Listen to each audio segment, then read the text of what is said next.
हमारे चैनल को सब्सक्राइब करें और बेल आइकन दबाएं।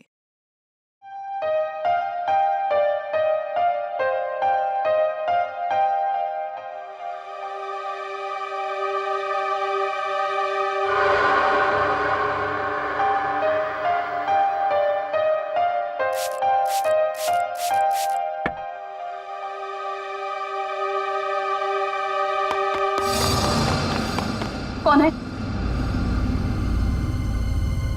कौन है वहां? कौन है यहाँ पर? सामने क्यों नहीं आते?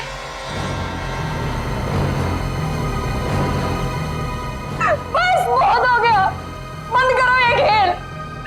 बंद करो ये खेल।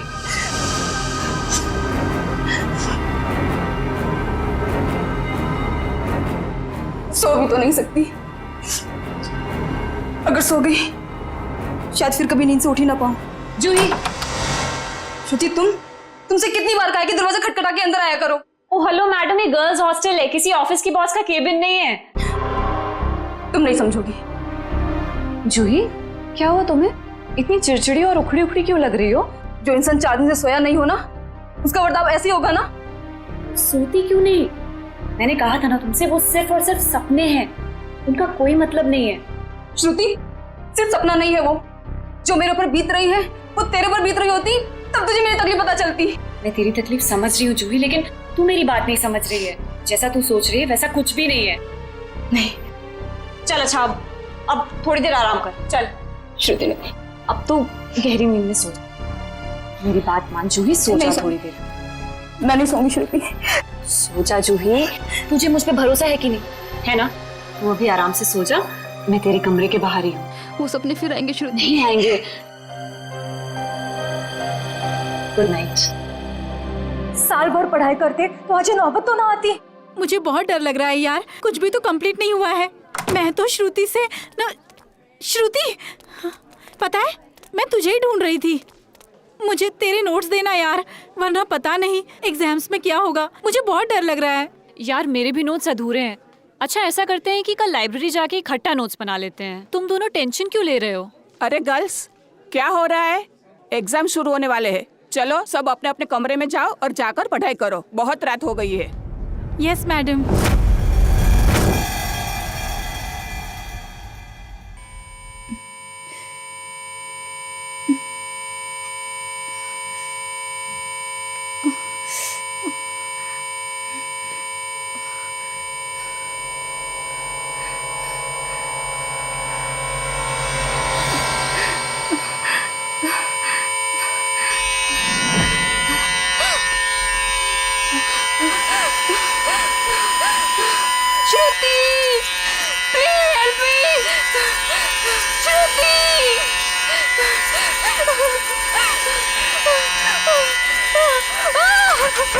ये दरवाजा क्यों बंद है?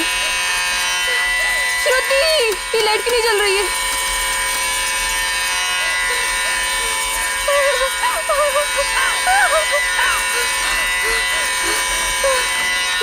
ये खिड़की क्यों जाम है? बंद करो ये आवाज, मेरे कान के पट्टे फट जाएंगे।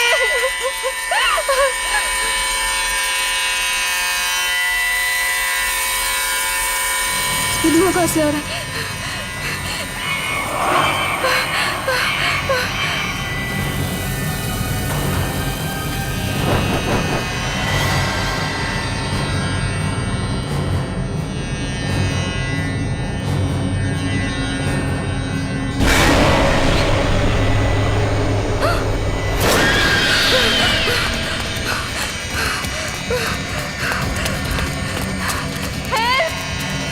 कोई बचाओ मुझे। हेल्प! कोई है? बचाओ! Please help me. कोई है? कोई बचाओ मुझे। मत मारो मुझे, मत मारो, मत मारो मुझे, मत मारो।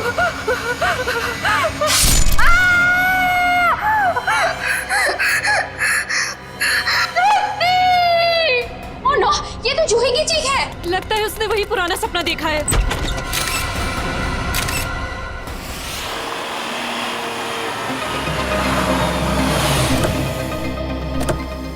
हाँ श्रेया, क्या पता चला? सर, मरने वाली का नाम जूही है। वैसे भोपाल से है, मगर यहाँ MBA की पढ़ाई के लिए आई थी। सर, लगता है जब वो सो रही थी उस वक्त किसी ने चाकू मार के उसका खून रोक दिया। श्रेया, जूही का कमरा कहाँ है? सर, ऊपर। सर, एक और बात, जब उसका खून हुआ उस वक्त उसके कमरे में और कोई भी नहीं। ऐसा कैसे हो सकता है श्रेया? कोई ना कोई तो होना चाहिए। ऐसा जरूरी नहीं है सर, इस तरह की मौतों में कई बार आत्माओं का हाथ होता है। प्लीज, ACP सर मुझे पहले ही बता चुके हैं आपकी इन कहानियों के बारे में। बेहतर होगा कि इन मर्डर केसेस के साथ ये आत्माओं की कहानियां ना जोड़ें। प्लीज, समझ गए? यही कमरा है? Yes sir. आइए। एक्सक्यूज मी, प्लीज एक सेकंड, एक्सक्यूज मी।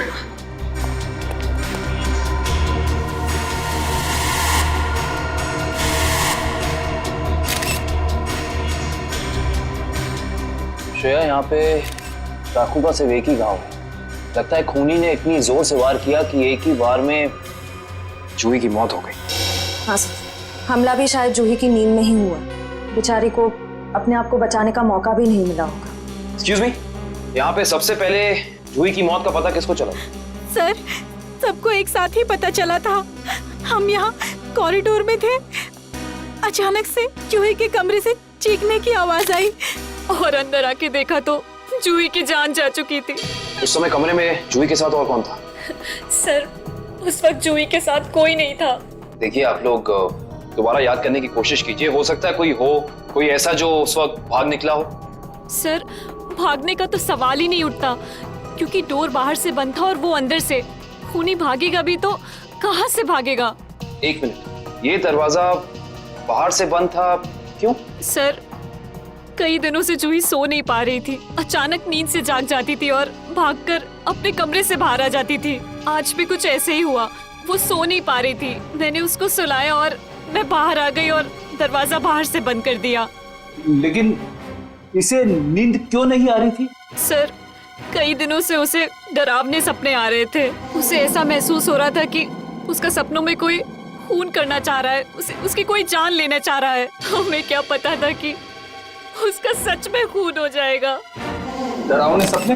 मैं कह रहा था ना, ये कोई आत्मा का ही चक्कर है।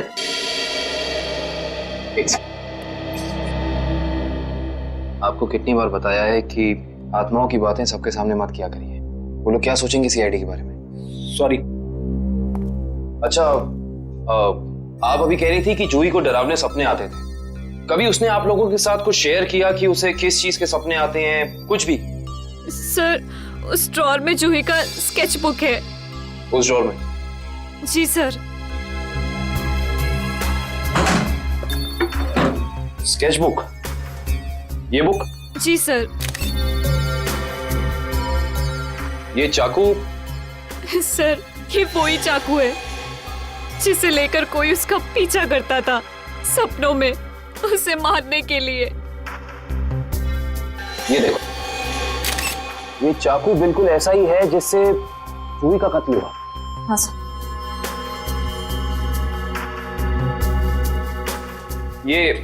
ये सारी ड्राइंग्स जो हैं इस बुक में, ये क्या जूही अपने सपने में देखती थी? जी सर। सर, लगता है ये किसी अंदर वाले का ही काम है, जो कमरे के अंदर आसानी से आ सकता हो और जिसे जूही के सपनों के बारे में पता हो। क्या तुम्हारे अलावा और कोई ये स्केचबुक के बारे में जानता था? कोई नहीं।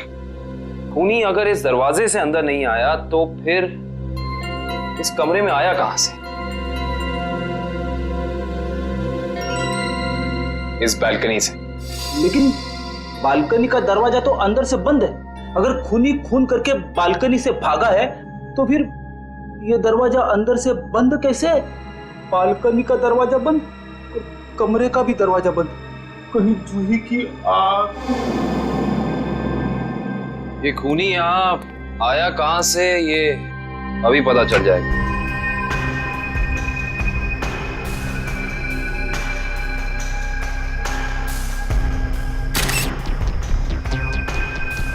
ये देखो, जूते के निशान।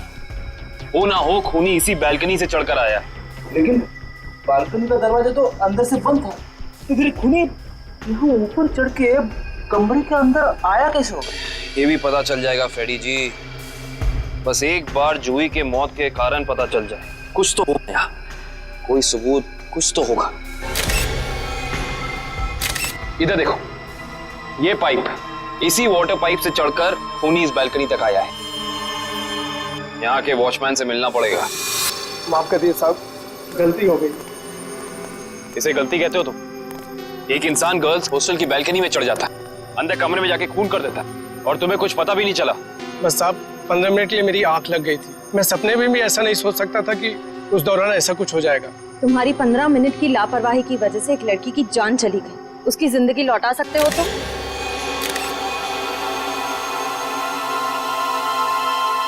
सर, ये जूता यहाँ झाड़ियों में पड़ा हुआ था। जूता यहाँ पे? हो ना हो, ये जूता उसी खूनी का है। सर ये तो किसी आदमी का जूता लगता है। यानी बालकनी में जो इंसान चढ़ा था वो कोई आदमी था? सुनो, इस जूते को पहचानते हो? नहीं साहब। दोबारा याद करके बताओ, सही से याद करो। कोई इंसान यहाँ आया था जिसने ये लाल जूता पहना था? मैंने नहीं देखा, शायद अंजलि मैडम ने देखा हो, वो हमेशा रिसेप्शन पे बैठती है। ये अंजलि मैडम को बुलाओ, जाओ। जी सर। अगर ये जूता यहाँ है तो कुछ और भी जरूर होगा, ढूंढते हैं।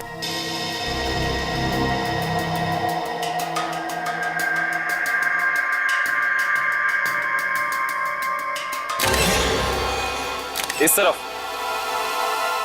ये जूतों के निशान। एक जूते का निशान थोड़ा गाढ़ा है और दूसरे का हल्का। ये वाला गाढ़ा है। इसका तो एक ही मतलब है, ये जूता जिसका भी है वो इंसान लंगड़ा के चल रहा था। वो लंगड़ा के इसलिए चल रहा था क्योंकि जब वहां बालकनी से वो नीचे आया उसे चोट लग गई, फिर वो यहाँ से भागा और यहाँ पे जूता रह गया। हाँ साहब, मैं ही अंजलि हूँ। आपने मुझे बुलाया? जी अंजलि जी, हमें आपसे कुछ सवाल पूछने थे। जी। अंजलि जी, आपने इस लाल जूते को देखा? मेरा कहने का मतलब है किसी इंसान को इसको पहनकर यहाँ आते हुए देखा, लंगड़ाते हुए? हाँ साहब, मैंने देखा था। मनीष लंगड़ाते हुए जा रहा था। मनीष? ये मनीष कौन है? जूही का दोस्त है। अंजलि जी, जब वो यहाँ आया, ये गर्ल्स हॉस्टल है राइट, आपने उसको रोका नहीं? मैंने उसे रोका पर वो रुका ही नहीं। और क्या? मनीष अक्सर जूही से मिलने हॉस्टल आया करता था, पर कुछ दिनों से उन दोनों के बीच में अनबन चल रही थी। किस बात को लेकर अनबन चल रही थी? मुझे उस बारे में कुछ पता नहीं। कोई बात नहीं, अब तो इस बारे में हम मनीष से ही पूछ लेंगे।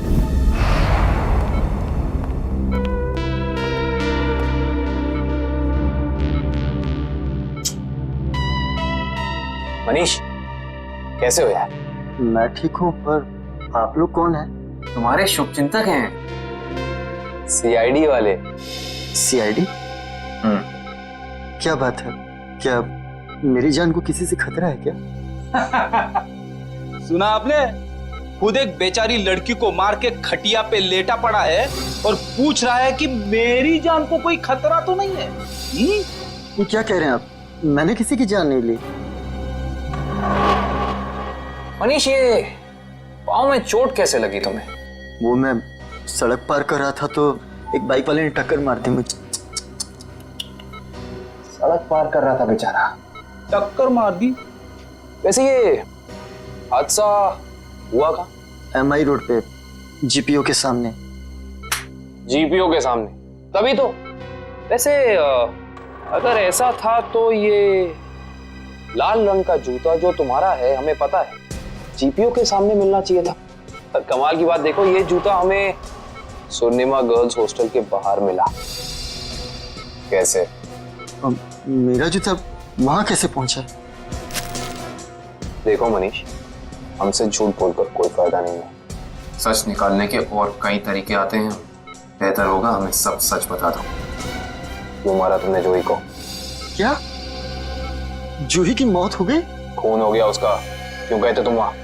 देखिए, मैं जूही के बालकनी में गया जरूर था, लेकिन मैंने जूही को नहीं मारा। इतनी रात को तुम वहां क्या करने गए थे मनीष? मुझे उससे बात करनी थी। ओह, ऐसी कौन सी बात थी जो तुम दिन के उजाले में नहीं कर सकते थे, जिसके लिए तुम्हें रात के अंधेरे का सहारा उठाकर चोरों की तरह पाइप से चढ़कर उसकी बालकनी तक जाना पड़ा? मैं उससे माफी मांगना चाहता था। दरअसल मैंने उसके दोस्ती को प्यार समझने की गलती की थी, लेकिन जब मैं वहां पहुंचा तो मैंने देखा कि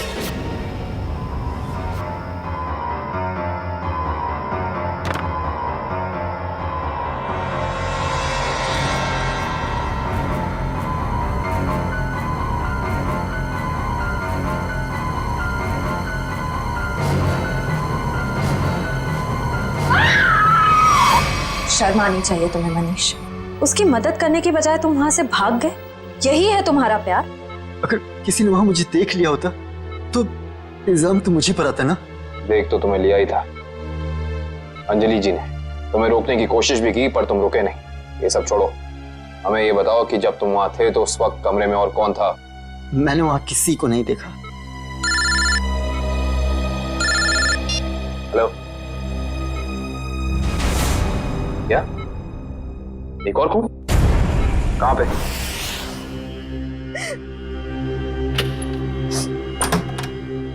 आप कौन? हम लोग सीआईडी से। आइए।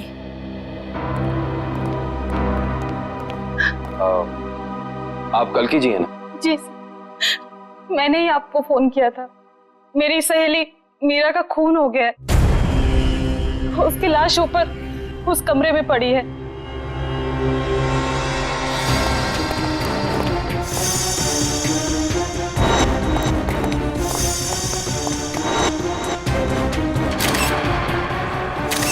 श्रेया, ये चाकू तो बिल्कुल वैसा ही लग रहा है जैसा जूही की मौत में यूज हुआ था। हाँ सर, लगता है किसी सीरियल किलर का काम। सीरियल किलर का भी हो सकता है और किसी ऐसे इंसान का भी जो दोनों जूही और मीरा को जानता है। वो यहाँ आया और उसने मीरा की जान भी इसकी नींद में ले ली। मतलब दो खून हूबहू एक ही तरीके से। सर, हाँ, लाश की हालत को देखकर लगता है कि इसकी मौत को 3-4 घंटे हो चुके हैं। 3-4 घंटे? लेकिन श्रेया, जूही की मौत को भी तो 3-4 घंटे ही हुए। एक खूनी एक ही वक्त पे दो जगह पे कैसे हो सकता है? मैं तो कह रहा हूँ जरूर ये किसी आत्मा का ही चक्कर है। रेडी प्लीज, ये किसी आत्मा का चक्कर नहीं है। ये उस खूनी के किसी साथी या रिश्तेदार का चक्कर भी हो सकता है। लगता है इस जुर्म में एक से ज्यादा लोग शामिल हैं। लेकिन कैसे?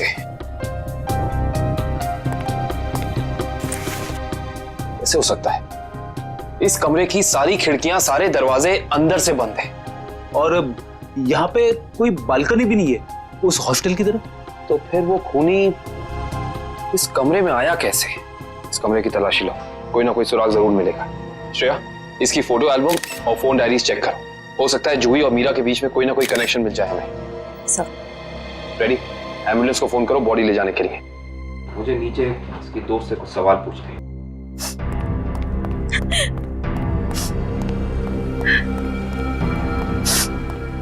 कालकी जी। जी। आपको मीरा की मौत के बारे में कब पता चला? रात को मैं काफी देर से ऑफिस से लौटी तो मैं इस कॉरिडोर से गुजर रही थी कि तभी मुझे मीरा के चीखने की आवाज सुनाई दी। मैं दौड़ती हुई उसके दरवाजे तक आई। मीरा का दरवाजा खटखटाया पर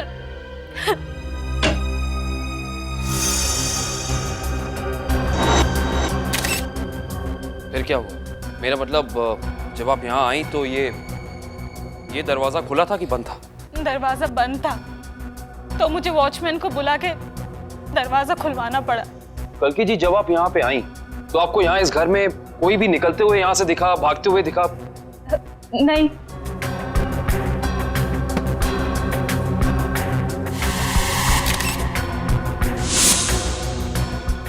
कालकी जी, आपकी दोस्त मीरा काम क्या करती? बैंक की एरिया मैनेजर थी वो, और 2 साल पहले उसका तबादला हमारे शहर में हुआ था। तबादला? हाँ श्रेया, क्या पता चला? सर, मरने वाली का नाम जूही है। वैसे भोपाल से है मगर यहाँ MBA की पढ़ाई के लिए आई थी। क्या ये तबादला भोपाल से यहाँ हुआ? जोधपुर से। पर क्यों सर? आपकी दोस्त मीरा किसी जूही नाम की लड़की को जानती थी? जहाँ तक मुझे पता है सर, इस नाम की तो उसकी कोई दोस्त नहीं थी। दोस्त नहीं तो कोई रिश्तेदार? क्योंकि कुछ घंटे पहले एक 21 साल की लड़की का बिल्कुल इसी तरीके से खून हुआ। उस लड़की का नाम जूही था और ये उसकी तस्वीर है। क्या आप जानती हैं इसे? नहीं। आप जानती?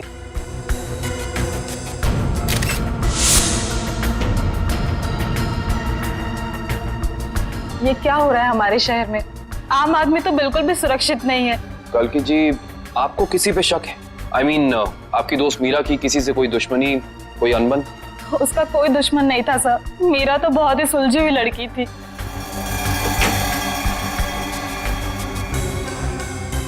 अच्छा, ये तस्वीर देखिए। इस आदमी का नाम मनीष है। क्या आप इसे जानती हैं? नहीं सर। सर, आशा, मैंने मीरा के सारी डायरीज, सारे एल्बम्स चेक किए। मीरा और जूही के बीच कोई कनेक्शन नहीं है, कोई संबंध नहीं है। कोई ना कोई संबंध तो जरूर है, वरना ये खूनी सिर्फ इन्हीं दोनों लड़कियों को निशाना क्यों बनाएगा? कुछ तो है जो हमें समझ नहीं आ रहा है। कल्कि जी, क्या कुछ दिनों से मीरा किसी बात को लेकर परेशान थी? हाँ सर, कुछ दिनों से उसे डरावने सपने आ रहे थे। डरावने सपने? मीरा को भी डरावने सपने आ रहे थे? हाँ सर, बस कहती रहती थी कि उसका कोई खून करना चाहता है।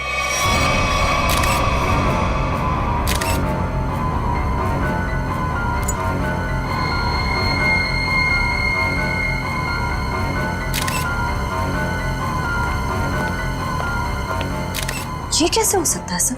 जूही और मीरा को ठीक एक तरीके के सपने कैसे आ सकते हैं? सर, खूनी के अंदर आने का रास्ता तो नहीं मिला है, लेकिन ये स्क्रू मिला है मीरा के बेड के नीचे से। एक काम करिए, वॉचमैन से पूछताछ कीजिए, देखिए क्या पता चलता है मीरा के बारे में। तब तक इस स्क्रू की गुत्थी को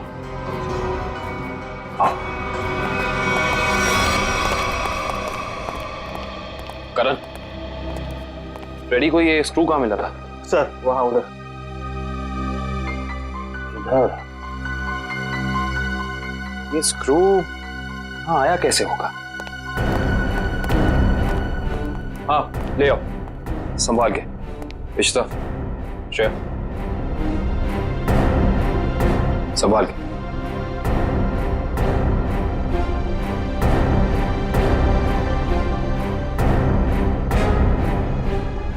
इश्ता,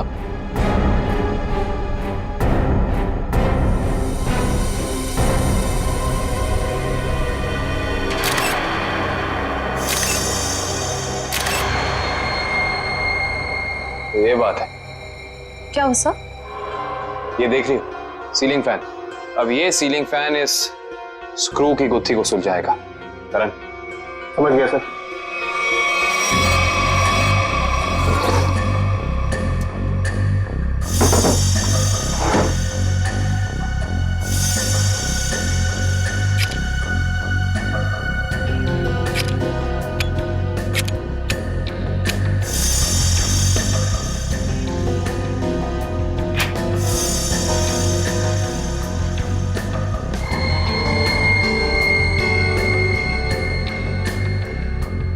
फैन को उल्टा करो।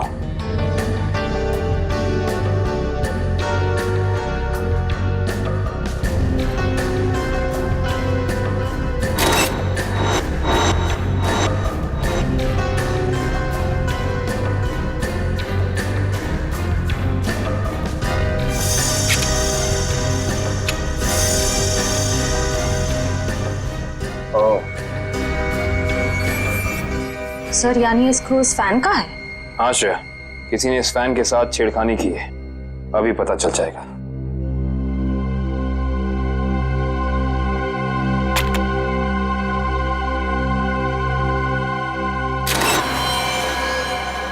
ओह माय गॉड, तो ये बात है, मतलब चाकू इसके अंदर था।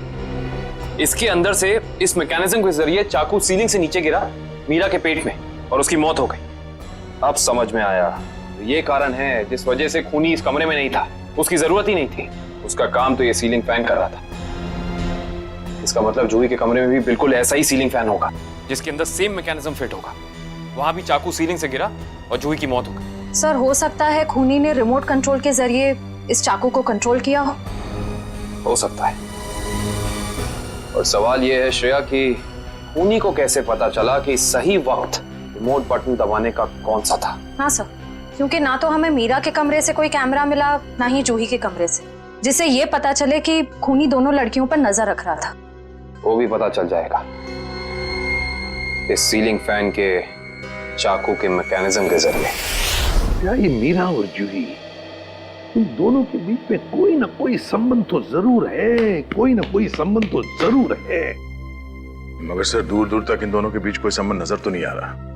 इन दोनों के उम्र में बहुत फर्क है, उनके रहन सहन, तौर तरीके, ये जूही का कॉलेज और मीरा के काम करने की जगह, आपस में कहीं भी कोई तालमेल नहीं है सर। सर, हाँ सर, वो फैन और चाकू का मैकेनिज्म रेडी है। चलो देखते हैं।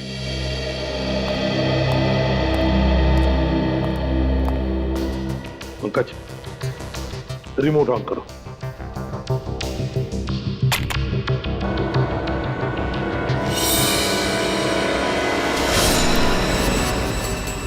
मतलब जैसे ही रिमोट का बटन दब गया, इस फैन के मैकेनिज्म के अंदर जो इंफ्रारेड लाइट थी वो ऑन हो गई, लॉक खुल गया और उसकी वजह से ट्रिगर ऑन हो गया। ट्रिगर ऑन होने से इसके अंदर जो छुपा के रखा था चाकू, वो सीधा नीचे गिर गया, सीधे उसके शरीर के अंदर जो फैन के नीचे सोया हुआ था। मगर दया, एक बात है, ऐसे मैकेनिज्म की जो रिमोट होते हैं, वो रिमोट ज्यादातर 50 मीटर की दूरी के अंदर ही काम कर सकते हैं।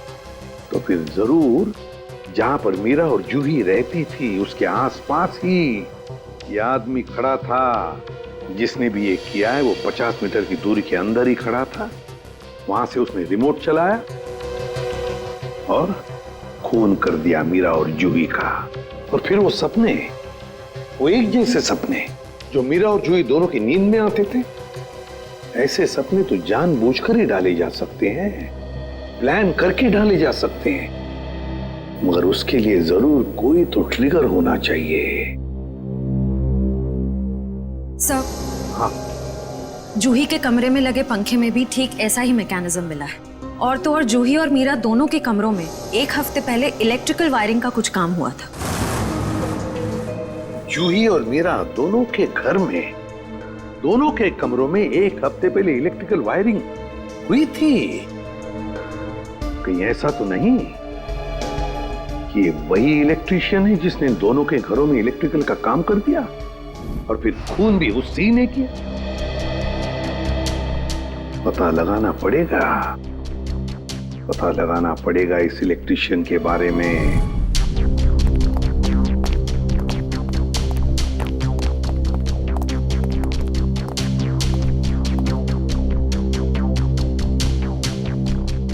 ना ही मीरा के मोबाइल पे कोई अलार्म था और ना ही जूही के मोबाइल पे। फिर दोनों को एक ही वक्त एक जैसे सपने कैसे आ सकते हैं? इसका मतलब सपने ट्रिगर करने वाला मैकेनिज्म यहीं कहीं है। सर, ये देखिए, इस पे अलार्म है, लेकिन सुबह 6 बजे का। 6 बजे का? पर मीरा की मौत तो 3 बजे हुई थी, तो सपने शुरू करने का ट्रिगर लगभग 1 या 1.5 के बीच का होना चाहिए। यह भी तो हो सकता है कि किसी ने मीरा को सम्मोहित कर दिया। ऐसा नहीं हो सकता फ्रेडी, क्योंकि अगर ऐसा होता तो मीरा के दिन भर का हाव भाव, चाल चलन सब प्रभावित होता। पर ऐसा नहीं हुआ। नहीं, कुछ है यहाँ जो हम अभी तक देख नहीं पा रहे। ढूंढो, यही है।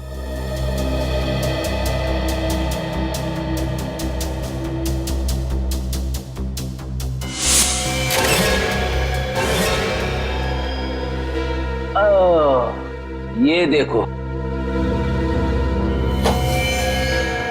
टीवी के पीछे ये बॉक्स लगा हुआ था। बॉक्स? कहीं ये ट्रिगर मैकेनिज्म इस बक्से के अंदर तो नहीं फिक्स किया हुआ है?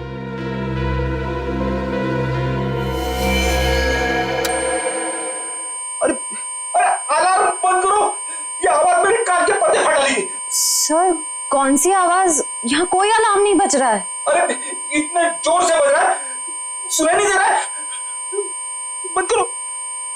हाँ, बज तो रहा है, लेकिन बहुत धीमी आवाज में। बंद करो, बंद करो। बंद हो। Thank you. इतना भद्दा अलार्म मैंने जिंदगी में नहीं सुना। सोने वाला उठेगा नहीं, हार्ट अटैक से सीधे ऊपर चला जाएगा। मगर सर, अलार्म की आवाज सिर्फ आपको कैसे सुनाई दी? हो सकता है श्रेया, क्योंकि ये लो फ्रीक्वेंसी अलार्म है। श्रेया, ये सिर्फ उन लोगों को सुनाई देता है जिनकी साउंड टॉलरेंस और सुनने की शक्ति इसकी ध्वनि से मेल खाती हो। यानी फ्रेडी सर की तरह जूही और मीरा भी इस अलार्म की आवाज को सुन सकती थी। वो ये बात नहीं जानता था। उसने इस ध्वनि का इस्तेमाल सिर्फ उनके दिमाग को कंडीशन करने के लिए किया, ट्यून करने के लिए, ताकि उन्हें वो डरावने सपने दिखा सके। लेकिन डरावने सपनों का कोई संबंध ही नहीं था इस मौत से। अगर वो चाहता तो बिना सपनों के भी मार सकता था उन्हें। मार सकता था, पर शायद वो ऐसा चाहता नहीं था।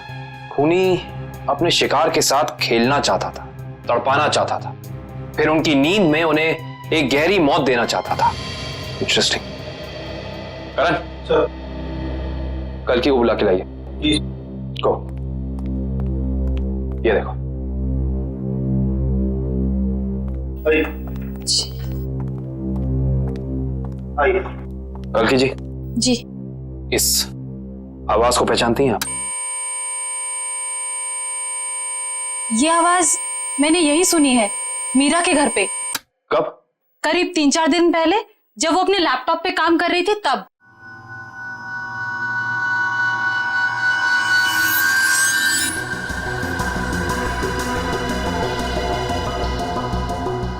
आपको मीरा के लैपटॉप का पासवर्ड पता है? नहीं सर। हमें कंप्यूटर एक्सपर्ट से इसका पासवर्ड ब्रेक कराना होगा, लेकिन मुझे लगता है कि हमारे सारे सवालों के जवाब इसी लैपटॉप के अंदर है, इसके अंदर।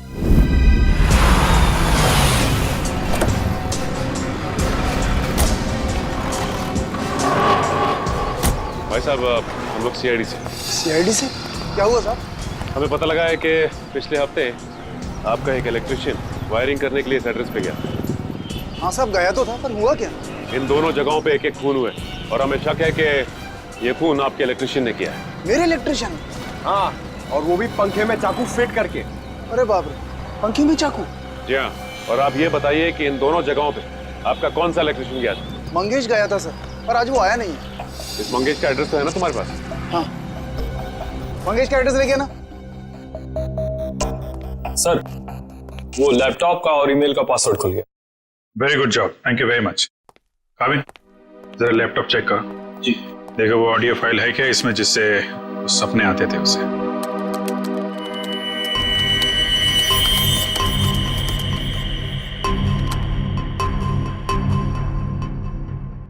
सर, इस कंप्यूटर में कोई ऑडियो फाइल नहीं है। हाँ, लेकिन मीरा के ईमेल अकाउंट में एक वीडियो फाइल दिख रही है। Video file? खोलो खोलो इसे जरा।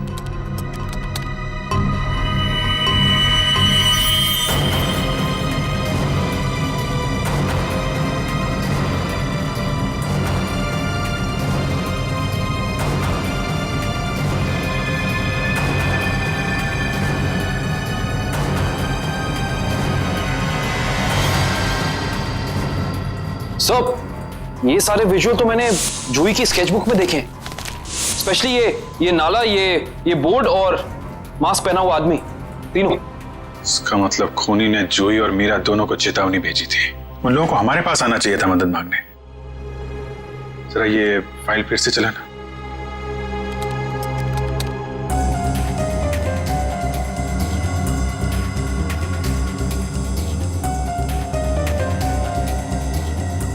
Pause pause pause.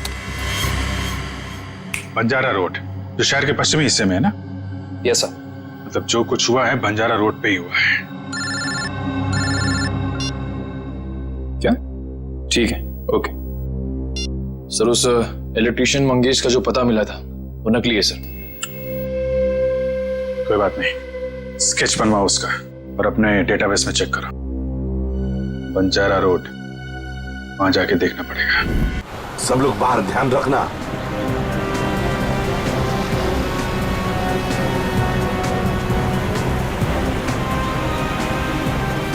आराम से पंकज, आराम से। एक मिनट।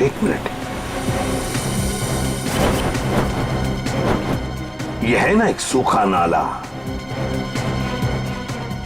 नाला है और वो रहा पेड़। सूखा नाला और उसमें वो पेड़। जरा आगे चलकर देखते हैं।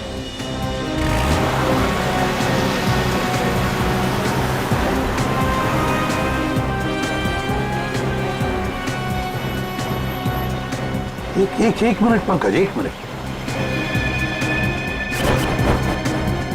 बंजारा रोड मतलब हम सही रास्ते पे हैं। सर वो देखिए, वो पुराना घर जो हमें वीडियो में दिखा था। चलो आगे देखते हैं। अगर खूनी इस जगह का वीडियो बना के मीरा और जूही को भेज क्यों रहा था? हाँ, शायद उन दोनों को अपने अतीत का याद दिलाने के लिए। मगर सर, मैंने पता किया सर, इस बंजारा रोड पे आज तक एक क्राइम नहीं हुआ है। यहाँ तक कि पुलिस ने एक चालान तक नहीं काटा है। सर, वो रही बिल्डिंग। हाँ, वो क्या, रॉयल मून होटल। ले लो अंदर।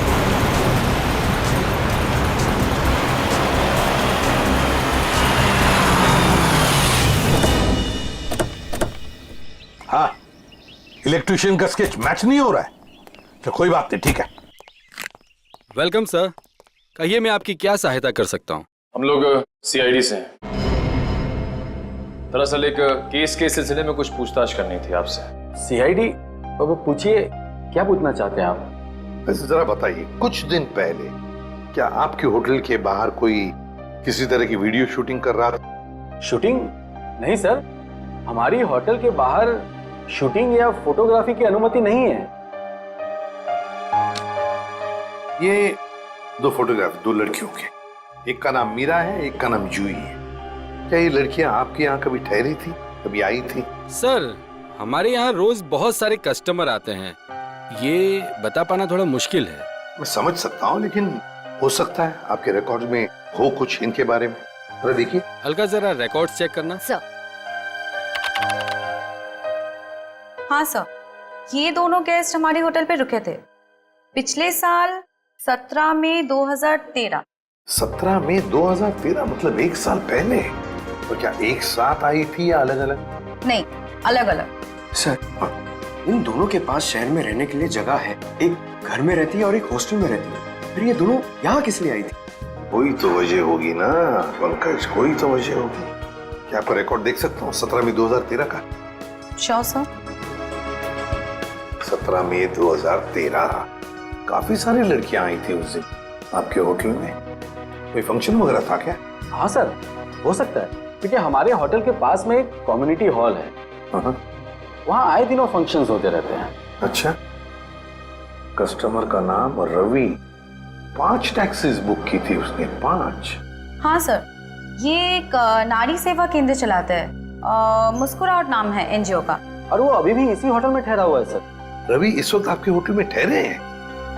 पास वाले कम्युनिटी हॉल में जो फंक्शन चल रहा है, रवि का ही एनजीओ का फंक्शन हो सकता है। रवि सर, मैं आपका जितना भी शुक्रिया अदा करूं उतना कम है। आप सोच नहीं सकते, ड्रग्स के नशे से मुक्ति मिलने के बाद मैं जिंदगी के ऐसे ऐसे रंग देख रहा हूं जिन्हें ड्रग्स के नशे ने अंधकार में डाल दिया था। वेरी गुड मिश्रा, लेकिन इसमें मुझे शुक्रिया कहने की कोई जरूरत नहीं। ये सब तुम्हारे धैर्य और दृढ़ इच्छा शक्ति का कमाल है। हाँ, लेकिन अब उस सफेद जहर को कभी पलट कर भी देखना मत। हाँ, ओके सर। माफ कीजिएगा रवि जी, आपको मैं इंटरप्ट कर रहा हूँ, लेकिन ये जरूर कहूंगा कि आप बहुत ही अच्छा काम करते हैं, बहुत ही पुण्य का काम करते हैं हमारे देश के नौजवानों को ड्रग्स में से बाहर निकाल कर। सर, आप एसीपी प्रद्युमन है ना सर? जी हाँ, मैं एसीपी प्रद्युमन। सर, हमने बहुत किस्से पढ़े हैं सर आपके बारे में, और तभी से आपसे मिलना चाहता था सर, लेकिन अब आप सर बैठे क्यों हैं सर, प्लीज। सर, क्या लेंगे सर आप? चाय, कॉफी, कुछ? एक ठंडा लेमन आइस टी। जी, ठंडा लेमन आइस टी तो नहीं मिलेगी, साधारण चाय चलेगी। रवि जी, हमें कुछ नहीं चाहिए, कुछ नहीं चाहिए, थैंक यू वेरी मच। बस एक जरूरी काम है आपके पास। 2 लड़कियों के बारे में हम कुछ इंफॉर्मेशन चाहते हैं। अब कौन सी 2 लड़कियां सर? ये जूही और ये मीरा, क्या आप बता सकते हैं कि पिछले साल ये दोनों आपके इस एनजीओ में आई थी? जूही और मीरा? हाँ सर, ये सर आई थी दोनों यहाँ पर। एक्चुअली सर, इन्हें भी ड्रग्स के नशे की बुरी लत पड़ गई थी सर, इसलिए ये दोनों आई थी यहाँ हमारा सेमिनार अटेंड करने के लिए। लेकिन सर, इस बात को तो करीब 1 साल हो गया है। अब इनके बारे में पूछताछ। इन दोनों लड़कियों का खून हुआ है। क्या खून हो गया? लेकिन सर, कैसे, किसने किया सर? बस वही पता लगाना है, इसलिए हम चाहते हैं कि अगर आपको इन दोनों के बारे में कोई खास बात मालूम हो, कोई यादें हो आपके पास इनके बारे में, तो मदद हो जाएगी हमारी तहकीकात करने में। कोई खास बात इस वक्त तो याद। हाँ सर, याद है सर, एक लड़की थी मोनिका, इन दोनों को उसकी चिंता बहुत सताती रहती थी सर। मोनिका? जी। क्या वो भी यहाँ आपके ड्रग रिहैबिलिटेशन सेंटर में आई थी? आई तो थी सर यहाँ पर, लेकिन वो ड्रग्स के खिलाफ अपनी लड़ाई जीत नहीं पाई सर।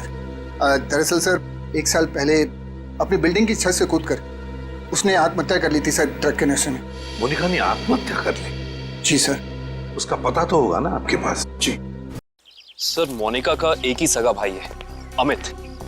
मोनिका की मौत के बाद सारी प्रॉपर्टी, सारी जायदाद उसी के नाम हो गई। तो क्या मोनिका के भाई ने प्रॉपर्टी के लिए अपनी बहन का खून किया? ये भी तो हो सकता है कि मोनिका ने आत्महत्या की हो। मैंने कहा ना, काम हो जाएगा। जी कहिए। आपका नाम अमित है? जी हाँ, मगर आप लोग? सीआईडी, मोनिका के बारे में कुछ सवाल करने थे आपसे। ओह, 1 साल हो गया मेरी बहन को मरे हुए, लेकिन अब भी कोई ना कोई आकर मेरे पुराने जख्म को लेता रहता है। पूछिए, क्या पूछना है आपको? देखिए अमित जी, हम आपका दुख समझ सकते हैं, मगर क्या करें, 2 खून हुए, इसलिए आपकी बहन के बारे में कुछ सवाल करने आए हम लोग। 2 खून? मगर किसके? जूही और मीरा का। ये दोनों आपकी बहन मोनिका के दोस्त थे ना? हाँ, बदकिस्मती से ये मेरी बहन के दोस्त थे। बदकिस्मती से? क्यों? वैसे तो मीरा और जूही तुम्हारी बहन की बहुत फिक्र करते थे। अगर सच में उन्हें मेरी बहन की फिक्र होती तो वो फिर से उसे ड्रग्स की खाई में ना धकेलते। क्या वो दोनों फिर से मोनिका को ड्रग्स की लत लगाना चाहते थे? हालांकि वो दोनों खुद ड्रग्स से छुटकारा पाना चाहते थे। मुझे नहीं पता कि वो आदत से छुटकारा पाने आए थे या दोबारा ड्रग एडिक्ट्स को बढ़ावा देने, लेकिन इस काम में एक और भी था उनके साथ। हाँ, विशाल। विशाल? ये विशाल कौन? विशाल जूही और मीरा को ड्रग्स देता था और ये बात मोनिका जान गई थी, लेकिन जब लोगों को पता चला कि मोनिका को उनका राज पता है तो उन्होंने उसे फंसाने के लिए उसके बैग में ड्रग्स डाल दी। वो पकड़ी गई, उसके ऊपर पुलिस केस भी हुआ। वो ये सदमा बर्दाश्त नहीं कर सकी और उसने आत्महत्या कर ली। सर, कोई तो है जो मोनिका की मौत का बदला ले रहा है। जूही और मीरा पहले ही मर चुकी हैं। अब अगला नंबर शायद विशाल का। अमित, कल रात तुम कहाँ थे? अब मुझ पे शक कर रहे? क्या करें, शक करने की आदत जो है हमें। और फिर तुम तो अपनी बहन के सबसे करीबी हो ना। मुझसे ज्यादा करीबी तो उसका मंगेतर था, रणविजय। दोनों ने जन्मों जन्मों तक साथ रहने की कसमें खा रखी थी। रणविजय? ये रणविजय यही है ना? हाँ, यही तो है वो, लेकिन रणविजय का स्केच आपके पास कैसे? हो सकता है मीरा, जूही और मोनिका की मौत का राज रणविजय जानता हो। Thank you Ranvijay. सब हो रहा विशाल का घर। विशाल की जान को खतरा हो सकता है।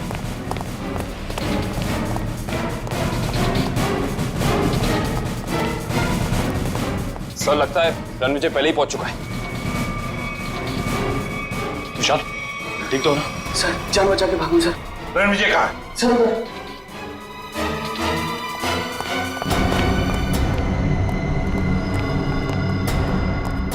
यहाँ तो कोई भी नहीं है। सर, शायद यहाँ से भागा होगा।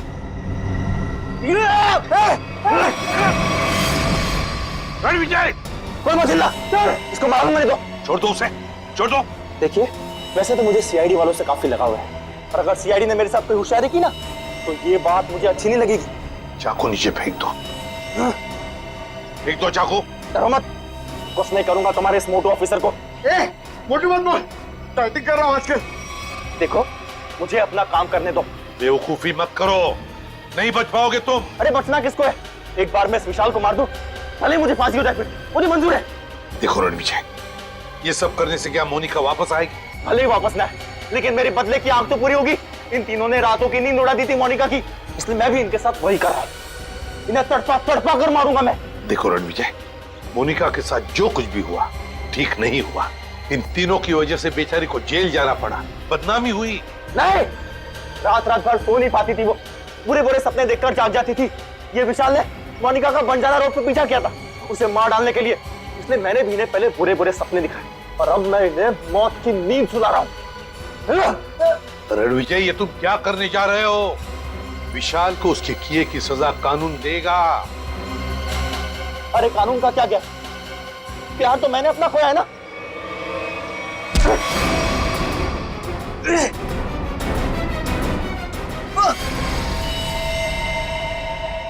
रणविजय, विशाल को तो उसके किए की सजा मिलेगी ही मिलेगी, मगर तुमने बदले की आग में दो खून किए, दो। तुम्हें तो शायद फांसी ही होगी, फांसी। For more updates, subscribe to our channel, click the show links and enjoy watching the videos.